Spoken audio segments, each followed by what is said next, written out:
Just a temp agency dropout. That's what Dr. Sterling said in the corridor outside Trauma Bay 3, loud enough for everyone to hear. He didn't know Rachel Torres had carried a wounded SEAL through 3 miles of Helmand Province gunfire. He didn't know her hands had sutured arterial bleeds in sandstorms without anesthesia. He didn't know the faded unit patch sewn inside her jacket lining, Navy Special Warfare insignia with blood-stained edges, represented 12 years of service that would never appear on any civilian resume. What he saw was a temp nurse with sparse references, only 3 weeks on the job at Sacred Heart in San Diego, and that was enough. Rachel moved through the emergency department like water finding its path around stone. Fluorescent lights cast shadows under her eyes that spoke of sleepless nights, the kind earned by waking at 2 a.m. in cold sweats, hands clenched into fists. Her left hand trembled slightly when idle, a tremor that vanished the moment a patient needed her touch. She avoided the cafeteria, took stairs instead of elevators, positioned herself with her back to walls. Force of habit. 20 years of habit. The kind that didn't switch off just because you hung up a uniform. A charge nurse named Melissa had asked about the thin scar along Rachel's jawline once, running her finger near it during a break. Knife fight. Rachel had deflected with a soft smile, the kind that closes conversations. Skateboarding accident. Stupid teenager. The lie came easy now. The truth would require explanations that would lead to questions that would lead to names in classified databases that she'd spent 3 weeks trying to disappear from. Better to be nobody. Better to be just another agency nurse filling gaps on a roster. On this Tuesday morning, the ER was running at 60% capacity, manageable but crackling with the static electricity of understaffing. Rachel had been assigned to the medical admission wing where non-trauma cases flowed through like a slow tide. An elderly man with atrial fibrillation. A woman with pneumonia. A teenager with a dislocated shoulder. Routine work. Work that shouldn't require the tactical assessment she did anyway, exit routes, staff positions, which doctors carried their egos like loaded weapons. She was suturing a laceration on a construction worker's forearm when Dr. Sterling entered the bay. The patient had slipped on scaffolding, nothing serious, just a 2-inch wound that needed precision. Rachel's hands moved with absolute precision, the kind that came from muscle memory forged under impossible conditions. Needle through skin. Knot. Pull tight. Repeat. Each stitch was millimeter perfect. No wasted motion. No hesitation. The construction worker watched her work and said, "Lady, you got a gift." Dr. Sterling watched from the doorway. She felt his presence before she saw him, that particular quality of attention that doctors with fragile egos radiate when they're measuring someone against an invisible standard and finding them wanting. He was tall, mid-50s, with silver threading through his hair in a way that suggested wealth and dental work. His watch was gold. His shoes had a shine that meant someone else polished them. He had the posture of a man who'd never questioned his own importance. Rachel finished the final suture, knotted it with her teeth in a practice motion that she immediately regretted. The construction worker's eyes widened and stepped back. Infection watch for 5 days. Keep it dry. She didn't look at Sterling. She already knew he was frowning. Torres. His voice came from the doorway like a judge's gavel. My office. 5 minutes. The construction worker shifted uncomfortably. Doc, she did a beautiful job. 5 minutes, Torres. She nodded once, removed her gloves with a soft snap that echoed in the sudden quiet, and moved past him without meeting his eyes. Already playing the part. Already the person he expected her to be. His office smelled like cologne and money, something expensive that probably cost more than her weekly paycheck. Mahogany desk. Framed degrees from Johns Hopkins and Columbia. A photograph of him receiving some kind of award, shaking hands with a man in a Navy uniform. Rachel registered the detail, filed it.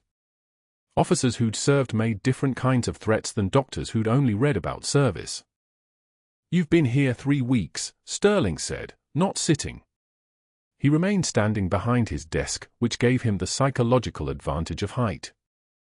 3 weeks, and you're already cutting corners.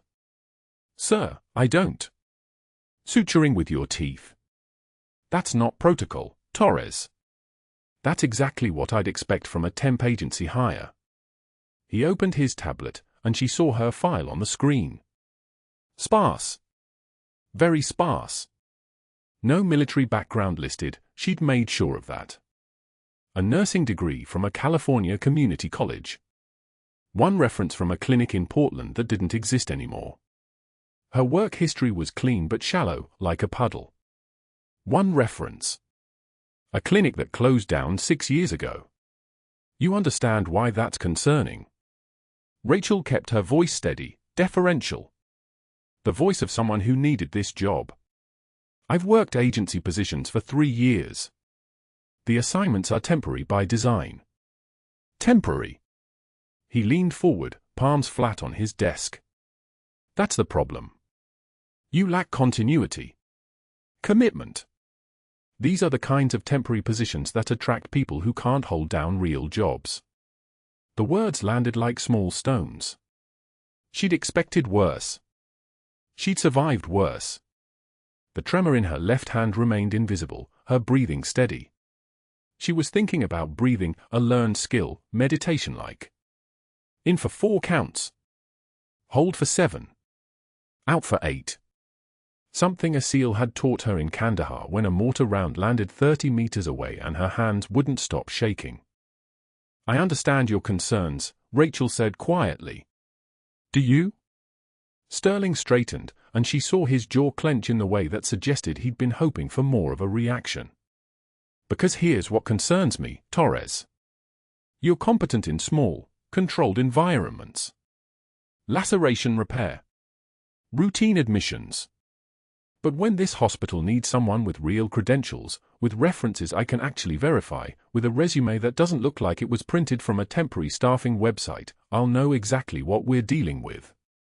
He returned to his chair and opened his calendar on the desktop monitor. I made a bet this morning with the board members. You know what it was. He didn't wait for an answer. I bet that you'll be gone within a week. Can't handle the pressure. Can't hack the pace. Can't compete with nurses who actually have pedigree. Would you like to know the stakes? Rachel said nothing. $500. That I can tell within 7 days whether someone has what it takes to work at this hospital or whether they're just another burnout taking up space. He smiled then, and it was the smile of a man who'd never lost a bet he could enforce. You're going to prove me right, Torres. You're going to quit. And when you do, everyone here is going to know why. The fluorescent light above his desk hummed, a sound like distant electricity. Rachel heard it clearly, heard her own heartbeat underneath it, steady as a metronome. She'd been dismissed by better men than this. Commanding officers who'd sent her into kill zones. Brass who'd asked her to do things that civilians never trained for. But Sterling didn't know that. Nobody here knew that. Is there anything else, sir? Her voice was neutral as water. Just one thing. He gestured toward the door. The cafeteria. Noon. I want to introduce you to the rest of the medical staff. Properly. Make sure everyone knows you're here on a trial basis. Temp agency rotation. No guarantees. Yes, sir. She turned to leave, and he added casually, and Torres? Stop using your teeth on surgical instruments. It looks unprofessional. The corridor outside his office was empty except for the fluorescent hum and the distant sound of a monitor beeping in one of the patient bays. Rachel moved toward the supply room where she needed to restock trauma shears and glove boxes, her footsteps quiet on the linoleum. Her left hand was trembling now, small and controlled, the way it did after adrenaline spikes. She pressed it against her thigh until the tremor settled. 3 weeks without her son asking questions about why she'd left her job. 3 weeks of nobody knowing who she'd been. And now a man with a gold watch was making bets about when she'd fail. Noon came like a verdict. The cafeteria at Sacred Heart was the kind of sterile space where fluorescent light drained color from everyone's face. 20 tables, most occupied by hospital staff in scrubs and white coats. The air smelled like institutional food and cheap coffee. Dr. Sterling stood near the entrance with 3 board members, men in suits, the kind of expensive suits that required annual adjustments. He'd waited until the cafeteria was at maximum capacity. "Everyone," Sterling announced, his voice carrying that particular quality of practiced projection that doctors used in grand rounds. "I want to introduce Rachel Torres. She's our newest addition from Staffing Solutions. Temporary assignment. Let's see how long she lasts." The room didn't go silent exactly, but the conversation dimmed, the way water stills right before a stone hits it. 30 faces turned. Rachel stood beside Sterling with her lunch tray, salad, water, nothing that could spill easily. She'd anticipated this. Not the specific moment, but the general contour of his humiliation. Men like Sterling always broadcast their intentions. "Torres has some interesting credentials," Sterling continued, and now she could see he was enjoying himself, that his hands had relaxed, that he was operating from a position of absolute certainty. One reference. From a clinic that no longer exists. He smiled at the board members. Which raises the question, can we really trust an agency hire in a level 1 trauma center? One of the board members, an older man with reading glasses on a lanyard, shifted uncomfortably. "Sterling, maybe this conversation." "It's fine," Rachel said quietly. "It's a fair question." "Is it?" Sterling turned to her, and she saw the surprise flicker across his face that she'd spoken at all. "I'd love to hear your defense." "I don't have one, sir." Her voice remained steady, deferential. "You're right. I don't have the pedigree your hospital requires. I'm doing the job anyway." The cafeteria had gone quiet now. Actually quiet. Sterling seemed to be looking for something in her face, a crack, a tremor, some indication that his words were landing as damage. She gave him nothing. Her expression remained neutral as she raised her tray slightly and added, "If you'll excuse me, I have patients waiting." She started to move past him toward one of the empty tables, but Sterling stepped sideways, blocking her path. Not violently. Just a casual repositioning of his body that turned a conversation into a confrontation. He was tall enough that she had to look slightly upward to meet his eyes, and she realized that was intentional. The angle matters in dominance displays. "You know what I think, Torres." His voice had dropped, more intimate now, aimed at her alone but still loud enough for the tables nearest them to register. "I think you're running from something. I think you took this job because you didn't want questions asked. And I think within 7 days, you're going to realize that you're in over your head." Rachel said nothing. She stood holding her lunch tray, salad, water, a plastic fork, and made the decision to not flinch at whatever came next. Sterling reached out with his left hand and knocked the tray from her grip. It wasn't a violent motion. It was almost casual. His wrist flicked with the kind of precision that suggested he'd calculated exactly how much force would scatter the contents without causing visible injury to her. The tray clattered against the linoleum. The salad container burst open, lettuce and dressing skittering across the floor in a wide pattern.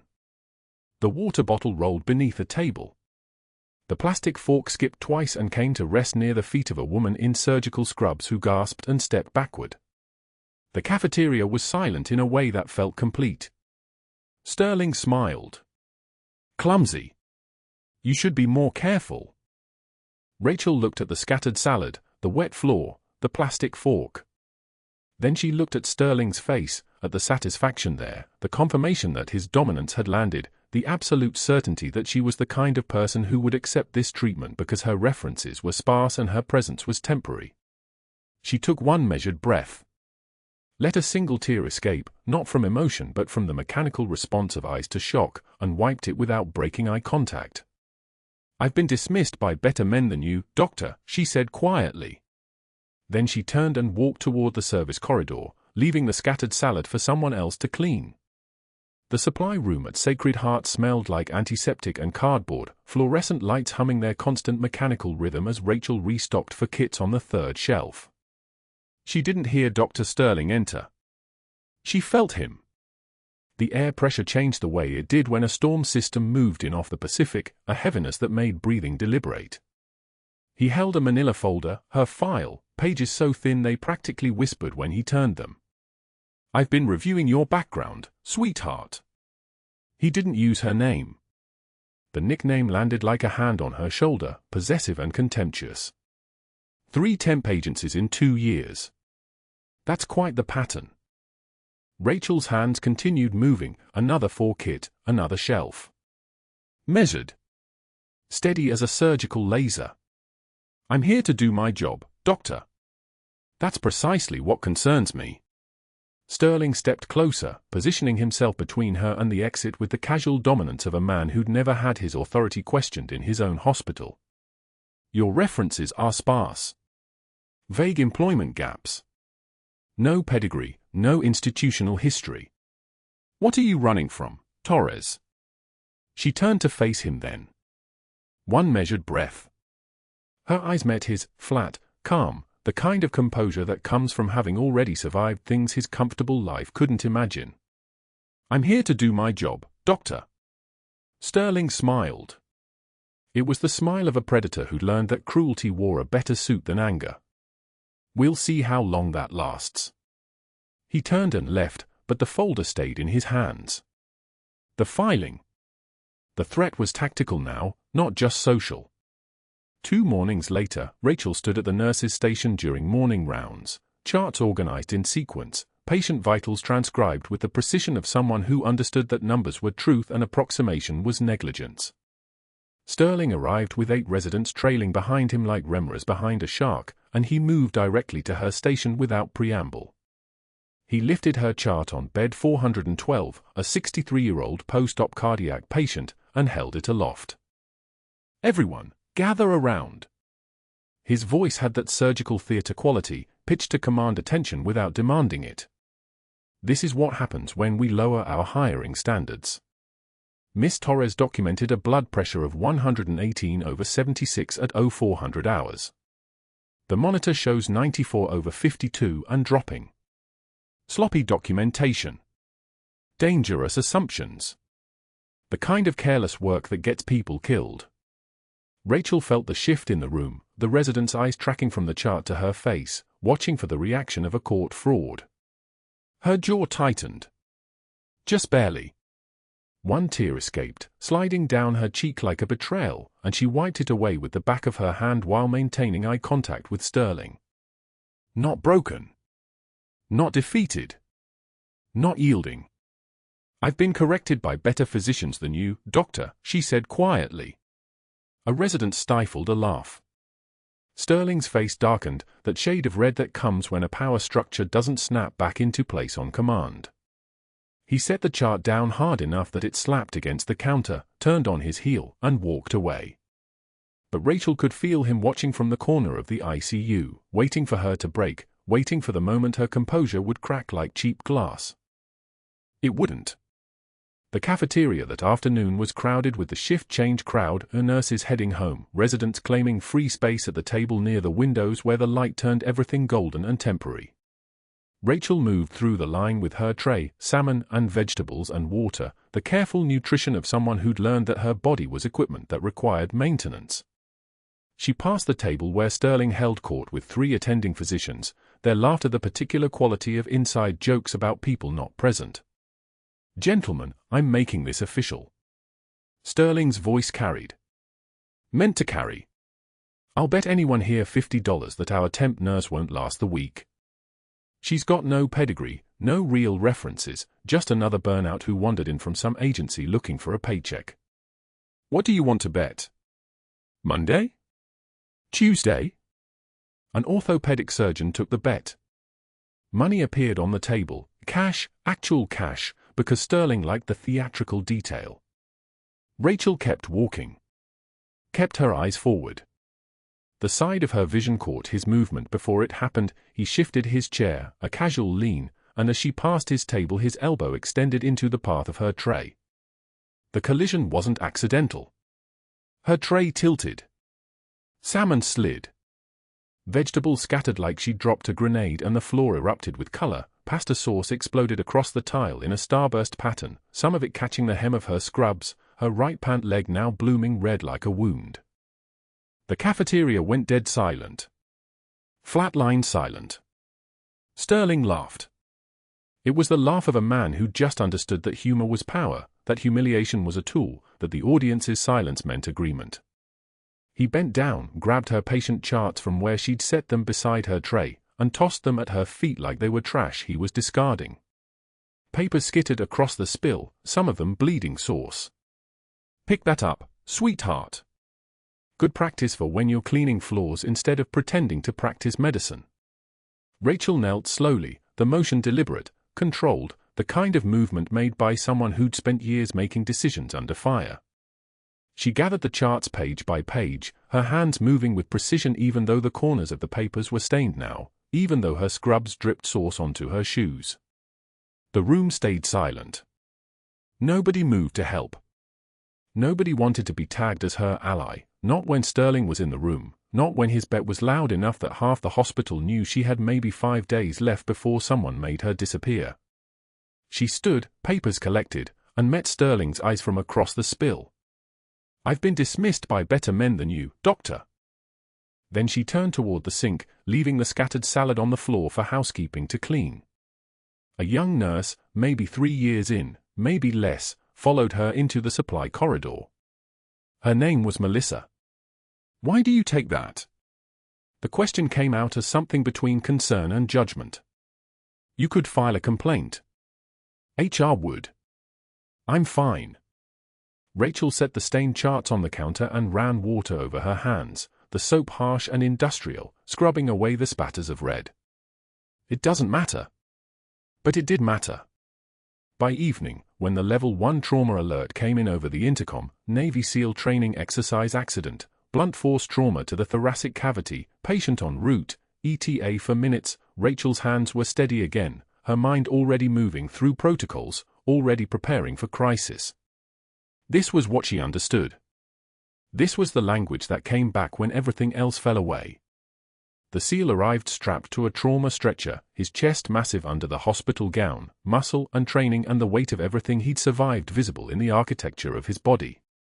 Blunt force trauma, a rappel anchor had failed during a training run in the Brecon Beacons, compound failure, impact velocity sufficient for rib fractures and possible hemothorax. They cut away his uniform in the trauma bay, exposing the landscape of his skin, the tattoos that marked his service and his losses.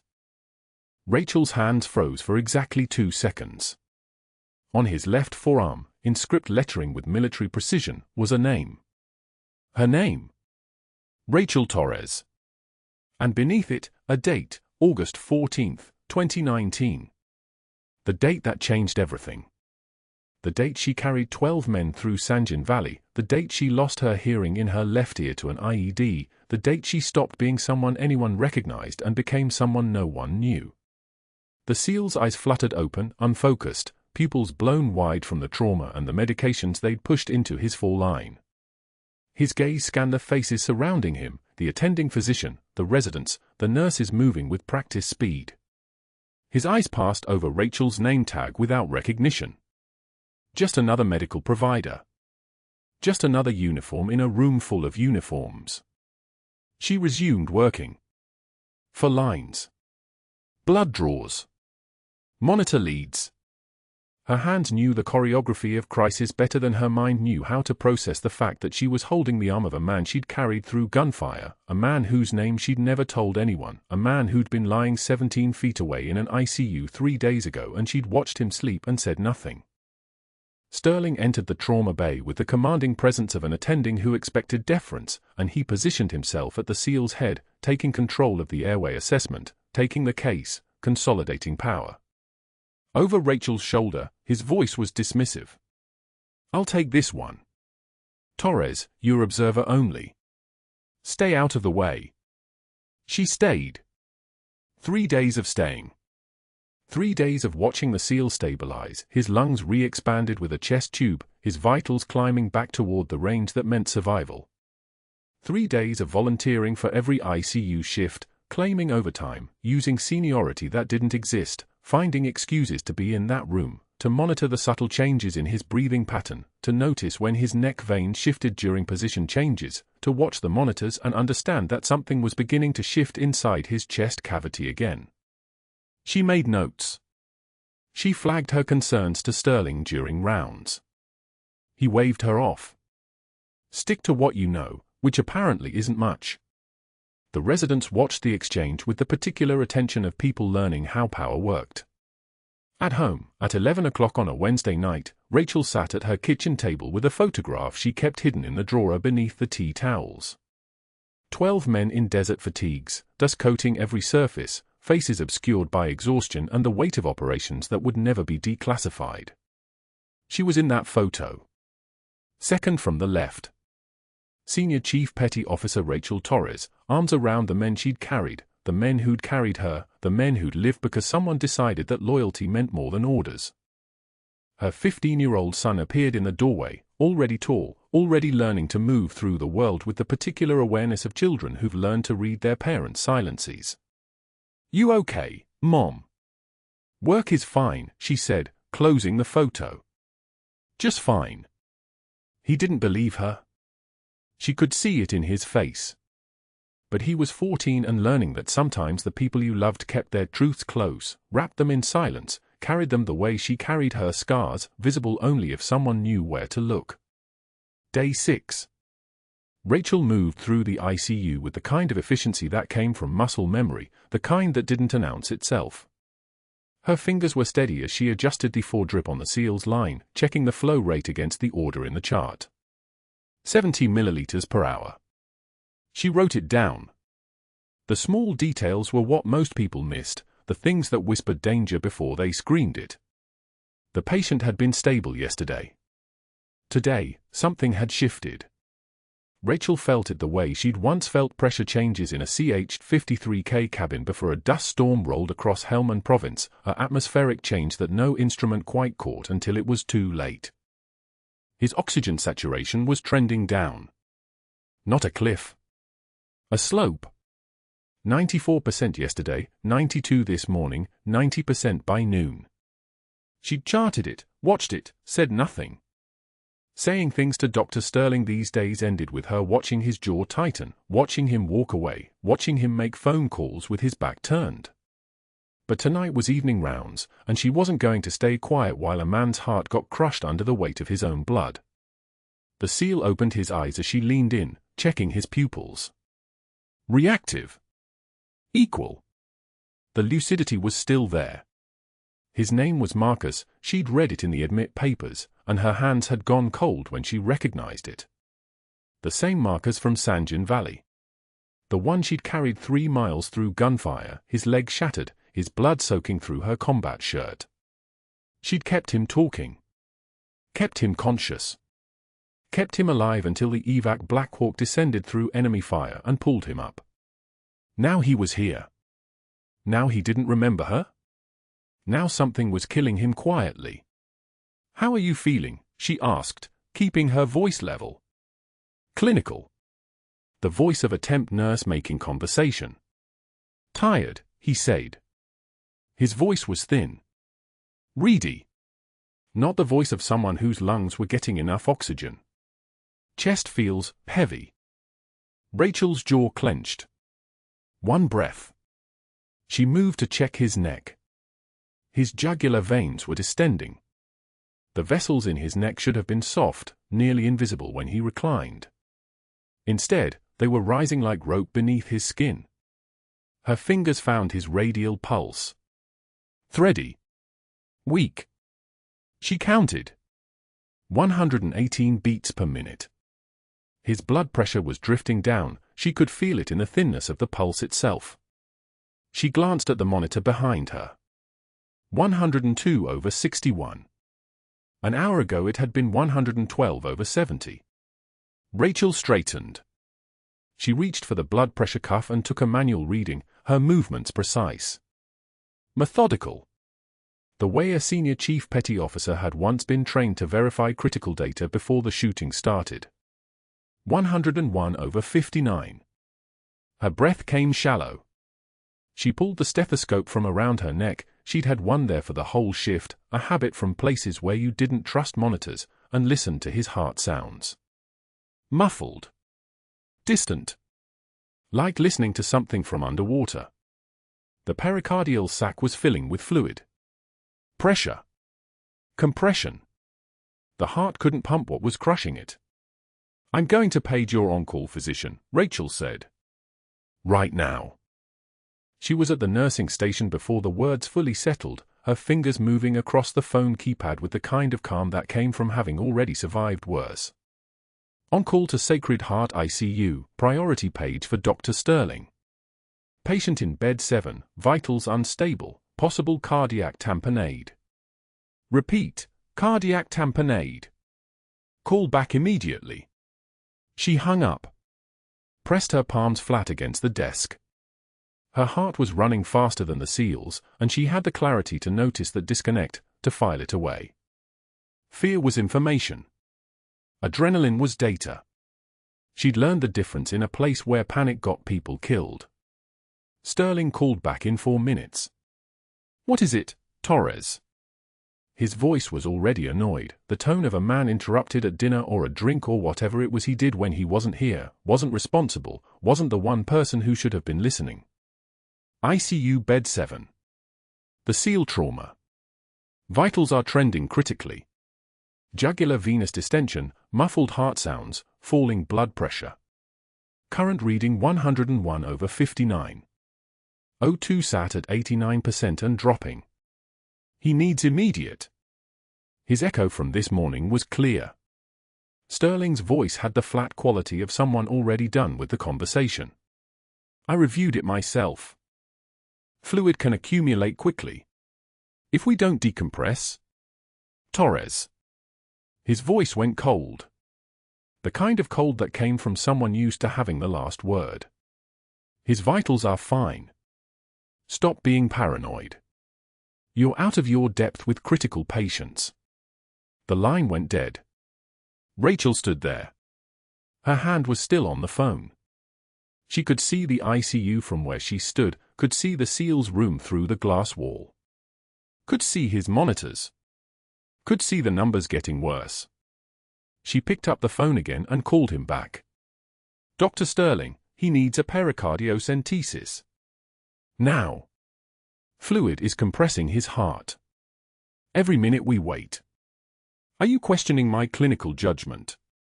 His voice came through the phone like a blade. "Because I can have you removed from this unit right now, Torres. Is that what you want? Because it can be arranged.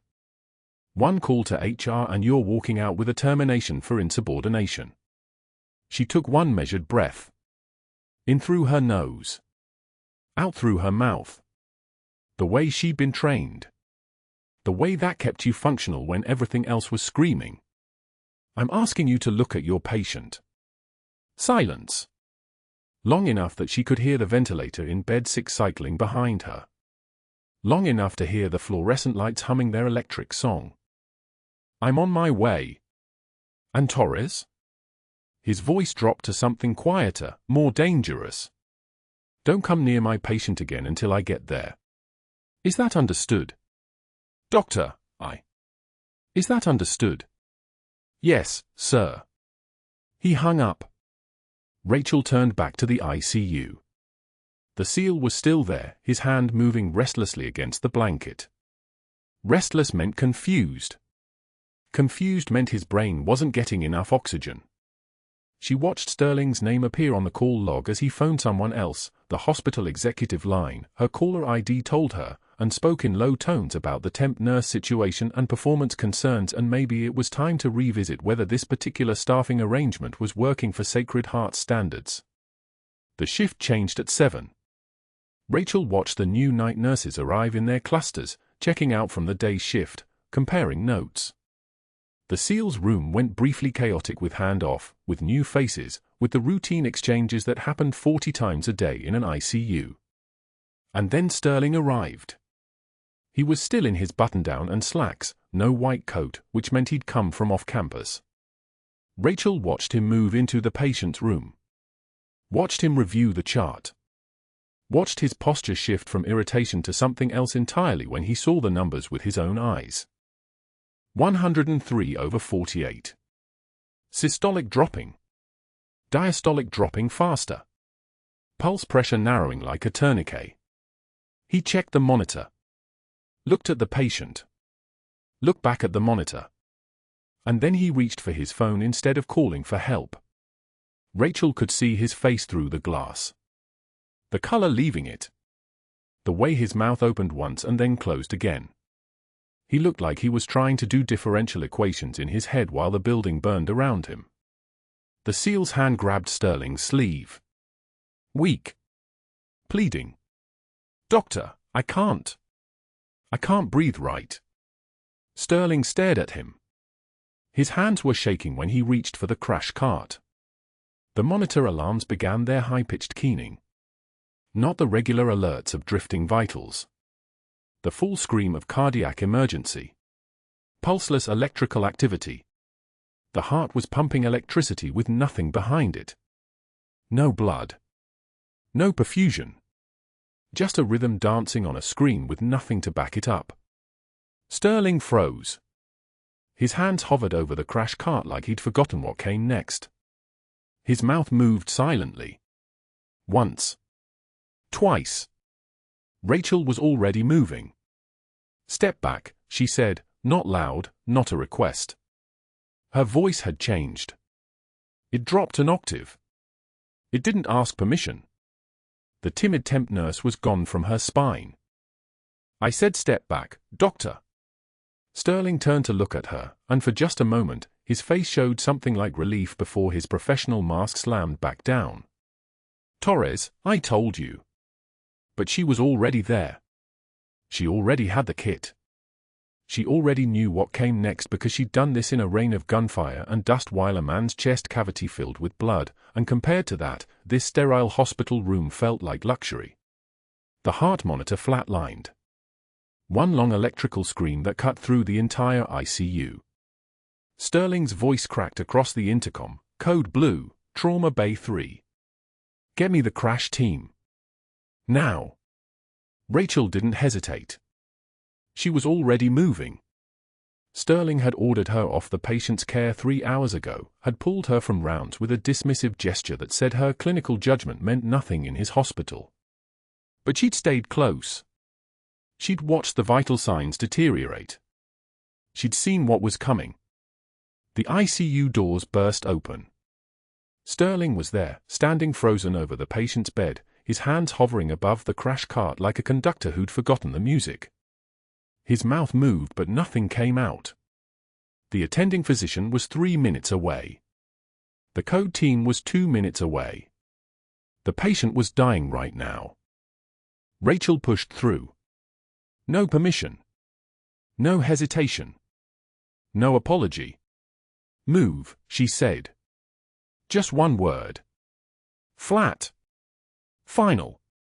Sterling blinked at her as if she'd spoken in a foreign language. The nurses in the room stepped back instinctively. Something in her voice had changed. Something that sounded less like a temporary contract nurse and more like someone accustomed to being obeyed. The patient's chest heaved with each breath from the ventilator, but there was no pulse. No blood flow. His pericardium, the membrane surrounding his heart, was filling with fluid from the trauma. Every beat of that struggling heart was pumping blood into a closed space, compressing the organ until it couldn't beat at all. Cardiac tamponade. A death sentence without intervention. Rachel grabbed an 18-gauge needle. Found the kit. Her hands didn't shake. Pain was information, and right now her body was remembering things her mind had tried to bury. A medevac point in Helmand Province, a SEAL named Morgan with his chest filling with fluid while mortar rounds walked across the compound, a decision made in 3 seconds that meant carrying 200 pounds of deadweight 3 miles through enemy fire because stopping meant dying together. She positioned herself at the patient's chest, found the landmarks with her fingertips, second intercostal space, midclavicular line, and drove the needle in with the absolute confidence of someone who'd done this in a rain of gunfire and dust. Dark blood filled the syringe. Almost black. Pooled and septic. The ventilator hissed. The monitor beeped once. Twice. Then, sinus rhythm. A pulse. The monitor's green line climbed, steady, alive. Get me a drainage catheter, Rachel said. Not a request. Not a question. She was already hanging a new four bag with hands that moved like they were working from muscle memory rather than conscious thought. The rubber tubing caught in her fingers, snap, snap, but she secured the line. The code team arrived 90 seconds later to find the patient stabilized. Breathing. Heart beating. The attending physician, Dr. Reeves, the one person in this hospital who'd treated Rachel with basic respect, moved to Rachel's side and actually clapped her on the shoulder. Outstanding work, Torres. That was a clean pericardiocentesis. Textbook. Sterling hadn't moved. He was standing exactly where he'd been when Rachel pushed past him, staring at the monitor as if the numbers displayed there were written in a code he couldn't decipher. Rachel documented everything for the next 2 hours. Every second of the intervention. Every vital sign change. Every medication given. Her handwriting was precise, measured, professional. A record that would stand up to scrutiny. By 4 p.m., Sterling disappeared into the administrative wing. She watched him go, saw him make 3 phone calls from his office, each one with the door open just enough that she could see him gesturing with the phone pressed to his ear. He was burning bridges. She could feel it. The first board member arrived at 5:48 p.m. By 6:30, 3 of them were in Sterling's office. Rachel could hear raised voices, Sterling's the loudest, explaining something with the frantic energy of a man defending a kingdom he'd already lost. At 7:15 p.m., she was called to the administrative conference room. An outside investigator sat across from her, expensive suit, leather briefcase, the kind of professional who got paid to find problems in people's credentials. His nameplate read David Chen, Medical Credentialing Services. He had her resume in front of him. There it was, the gap. The years she couldn't explain. Your work history shows employment from 2012 to 2017, and then again from 2024 to present, he said, not looking up from his notes. That's a 7-year gap. Can you explain that? Rachel's voice was steady. I was working overseas. Private contracts. He looked up. His pen hovered over his notepad like a weapon. Private contracts. That's vague. Yes. We need specifics. Names of employers. References from those years. Documentation of your nursing credentials during that period. He leaned back in his chair. Your current references are limited. A temp agency, 2 physicians you worked with briefly. No long-term supervisors. No verifiable history beyond these past 3 weeks. Rachel knew what came next. Knew the boxes he needed checked. Knew exactly what would happen if she gave him the information he was asking for. Breaking her anonymity meant exposing her service record. It meant the military, the VA, the press potentially, once the story got out that a decorated combat medic had been hiding in a temp nursing position. It meant the careful constructed walls around her PTSD, her nightmares, her waking at 3 a.m. in a cold sweat with her hand reaching for a weapon she didn't own anymore. It meant all of that becoming public knowledge. It meant her son would know. Really know. What she'd done, where she'd been, what it had cost. I can't provide that information, she said. Chen's expression didn't change, but his pen tapped twice against the notepad. Can't? Or won't? Can't. That's not acceptable for hospital credentialing. I'm going to need to speak with your previous employers. I'm going to need proof of licensure, proof of continuous education, proof of employment history that extends back prior to 2024. Rachel said nothing. Dr. Sterling has raised concerns about your qualifications, Chen continued, turning to a second page in the file. He's noted gaps in your clinical knowledge, questions about your legitimacy as a trained nurse. He's also advised the hospital that your recent intervention in the SEAL patient's case may have been outside your scope of practice. I performed a needle decompression for cardiac tamponade. That's within scope. For an RN with proper credentialing. Which we can't verify you have. He closed the file. I'm recommending the hospital suspend your privileges pending a full investigation. If you can't provide documentation within 10 business days, we'll have to terminate your employment. Rachel stood. She didn't say goodbye. She didn't apologize. She simply left the conference room and walked toward her locker. Security was waiting. 2 guards, the same ones who'd smiled at her every morning on her way into the hospital, who'd held doors and asked her how her shift went. One of them, E. Martinez, the older one with the kind eyes, handed her a cardboard box. I'm sorry. Orders, he said, not meeting her eyes. Rachel opened her locker. There wasn't much. A jacket with a faded unit patch sewn into the lining, one she'd worn through 3 wars and couldn't bring herself to throw away even though it was supposed to stay hidden. A photograph of her son at 12, grinning in a baseball uniform. An empty coffee mug that said "World's Okayest Nurse" in Comic Sans, a joke from a coworker. She packed it all in the box. The drive home was silent except for the rain starting to hammer the windshield, fat drops that came down like they were trying to break through the glass. She kept her hand steady on the wheel. Kept her breathing even. Didn't let the rage or the fear or the crushing weight of failure crack her composure, because once she got home, once she was alone, she could let it all fall apart. Her son was asleep when she left work at 8 p.m. By 9:15 p.m., Rachel was sitting at the kitchen table in her scrubs, still damp from the rain, staring at her hands. Not shaking. Not crying. Just empty. Like someone had reached into her chest and carved out the parts that were supposed to hold her together. She heard his footsteps on the stairs. Heard him come into the kitchen and stop. Mom. His voice was confused, frightened. You're home early. What happened? Rachel looked at her 15-year-old son, tall now, almost as tall as she was, with his father's eyes and her stubborn jaw, and found that there were no words. No words that would make this make sense. No explanation that didn't require her to tell him everything she'd spent his entire life hiding from him. He sat down beside her. Didn't speak. Just Saturday. And after a moment, she felt his hand on her shoulder, the way she'd held him when he was small and frightened by storms.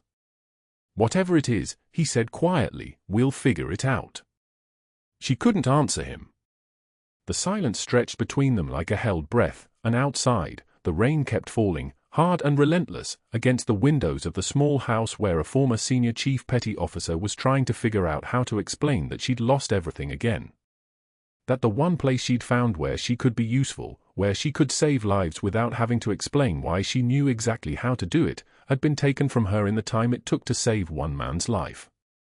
But that wasn't the worst part. The worst part was sitting beside her in that kitchen, seeing his mother broken and having no idea why, and nowhere to turn for answers. A week after security escorted Rachel from Sacred Heart with a cardboard box of belongings, her 15-year-old son Marcus found something in the garage. He'd been searching for his mother's old toolbox when his hand caught the edge of a metal ammunition can wedged behind the water heater, the kind that belonged in a different lifetime entirely. Inside, sealed in plastic, lay the proof of everything she'd never told him. A Navy Cross. 2 Purple Hearts. A Silver Star citation dated Helmand Province, 2019, describing a rescue operation that had no name, involving 12 men and 3 miles of open ground under fire. His hands trembled as he read her actual rank, Senior Chief Petty Officer, printed across documents with security classifications he didn't understand. Photographs showed his mother in desert camouflage, her face harder, her eyes holding something that the kitchen table version of her had spent 15 years trying to forget. Marcus read the citations twice. 3 times. Then he called Sacred Heart Hospital's main line and asked for the chief of medicine. The morning staff meeting at Sacred Heart was already underway when Marcus pushed through the conference room doors, still in his school uniform, the ammunition can gripped against his chest like it weighed 1,000 pounds. Dr. Catherine Reeves, the chief of medicine, looked up from her agenda with the kind of expression that suggested uninvited teenagers rarely appeared in executive meetings. Marcus walked to the head of the table. Set the can down. Opened it slowly, deliberately, his movements precise the way his mother's movements had become after she'd come home from wherever she'd really been. My mother is Senior Chief Petty Officer Rachel Torres, he said, his voice steady in a way that made several physicians straighten in their chairs. And you fired her for saving a life. He pulled documents from the can and spread them across the polished mahogany like a prosecutor presenting evidence. You fired her because a doctor was too proud to admit a nurse he'd publicly humiliated was right. The room went dead silent. One of the resident physicians, the young woman who'd helped Rachel after Sterling knocked her lunch tray to the floor, leaned forward and read the Silver Star citation aloud, her voice breaking on the operational details, on the phrase "under direct fire" repeated 3 times in the dry military language. Before anyone could respond, the conference room doors opened again. 2 men in civilian clothes entered first, their posture suggesting military bearing that never quite disappears even in business attire. Behind them came Petty Officer Morgan, the SEAL patient Rachel had saved, now walking without the careful pain management of his first week, now standing upright with the presence of someone who'd been trained in ways most people couldn't imagine. His commander, Captain Derek Hayes, stepped forward with a uniform folder. Captain Sarah Reeves, Chief of Medicine, thank you for hearing us, Hayes said, and the formality of his address made clear this wasn't a courtesy. Petty Officer Morgan came under fire in Helmand Province during Operation Enduring Freedom, 2019. The first person who saved his life was Senior Chief Petty Officer Rachel Torres, then attached to Naval Special Warfare Development Group. She carried a man with a sucking chest wound 3 miles to an evac point under sustained Taliban fire. Hayes opened the folder. Bronze Star. Silver Star. 2 Purple Hearts. Navy Cross. These are her decorations. She also saved 12 men in that operation, including Petty Officer Morgan here. Last week, she saved his life a second time at Sacred Heart Hospital using emergency pericardiocentesis after his cardiac tamponade. She moved without hesitation, without error, with the muscle memory of someone who's operated in field hospitals and makeshift surgical conditions that would terrify most civilians. The officers in the room had already begun pulling out their phones, and the images they displayed, satellite photos from 2019, after-action reports, operation summaries with Rachel's name appearing in every critical moment, made the scope of what had happened begin to crystallize. Then a woman in a grey suit stepped forward from the back of the conference room, her credentials identifying her as FBI Special Agent Lisa Chen, attached to the Defense Counterintelligence and Security Agency. The temperature in the room seemed to drop. Rachel Torres has been living under partial federal witness protection since 2020, Agent Chen said, her voice carrying the weight of classified briefings and interagency protocols. During her final operation, her team disrupted a human trafficking network with direct ties to the Sinaloa cartel. The intelligence she provided dismantled a supply chain that was moving people through the port of San Diego. The operatives she helped apprehend are currently serving sentences in federal facilities. However, her testimony and her safety remain sensitive to ongoing cases. Dr. Sterling's investigation into her credentials, his contacts with outside investigators, his requests for proof of experience, these actions were dangerously close to compromising a federal protection protocol. He was not informed of her status because that information is compartmentalized. What he did was create a paper trail that could have exposed her location, her identity, and potentially endangered the 12 people she saved, all of whom are still active or reserve military. The silence that followed wasn't the quiet of understanding. It was the silence of collective realization that the hospital had nearly committed a felony by firing her. Dr. Reeves's face had gone pale. Several board members were already making calculations about liability, about institutional exposure, about the fact that their hospital had persecuted a decorated war hero because one arrogant doctor had needed to maintain his hierarchy. The security guard who'd escorted Rachel from the building, a man named Torres, no relation, who'd been with Sacred Heart for 22 years and had children of his own, stepped forward carrying an identical cardboard box. He walked directly to Dr. Sterling, who had been sitting silently in the back corner of the room, his face draining of color with each revelation. The guard set the box at Sterling's feet. "I believe you know the way out, Doctor," he said quietly. It wasn't a request. The sound of that box hitting the tile floor was like the closing of a door that would not open again. Sterling's suspension lasted through the afternoon. His investigation lasted 3 weeks.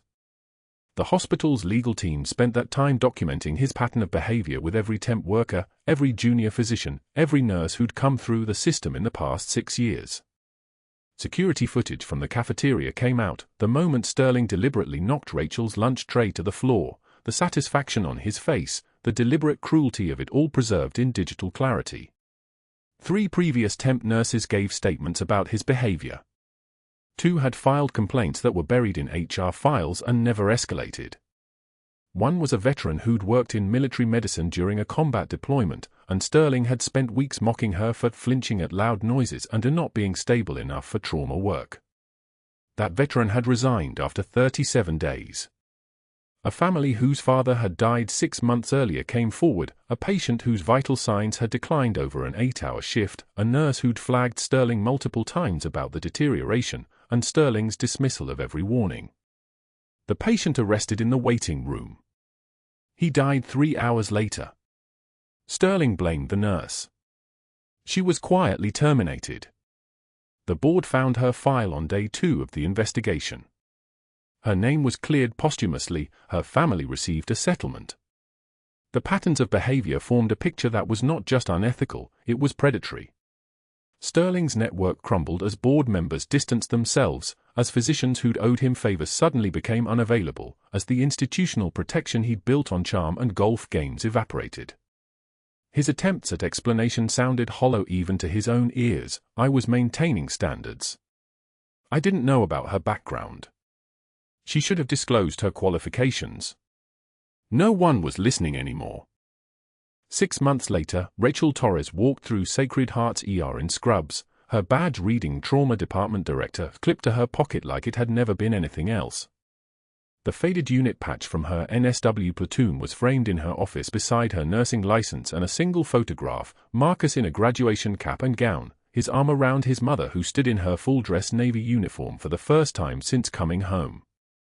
The tremor in her left hand, the one that came on bad mornings and worse nights, had not disappeared. But she'd learned something more important than its absence: it didn't matter. Her hands worked anyway. Steady when they needed to be. Precise when lives depended on it. Petty Officer Morgan stopped by the hospital monthly now, volunteering in the veteran support program, and they would sit in the break room during their shifts and say almost nothing. The silence between them was comfortable because it was shared. They both understood what it meant to carry things that couldn't be explained to civilians, what it meant to rebuild yourself after being broken in places that didn't show on X-rays. Dr. Sterling taught CPR certification classes at a community college 30 miles away, his medical license suspended pending a hearing that everyone understood would result in revocation. His students reported that he barely made eye contact during demonstrations, that he rushed through the proper hand positioning, that he left the moment each class ended. A colleague who'd taken his course mentioned to Rachel that Sterling had looked hollowed out, the way a person looks when they've suddenly understood their own irrelevance. Rachel received this news the way she received most things now, with acknowledgement but no satisfaction. Revenge, she'd learned in Helmand Province and confirmed sitting at her kitchen table at 3 a.m., was a thing that only the guilty could afford. She'd already survived worse than vengeance. Her son brought friends to the hospital, proudly introducing them to my mom, the trauma director, and Rachel realized one afternoon that she'd stopped flinching when people asked about her service. She was learning to answer with simple truth: I served. I came home. I'm still healing.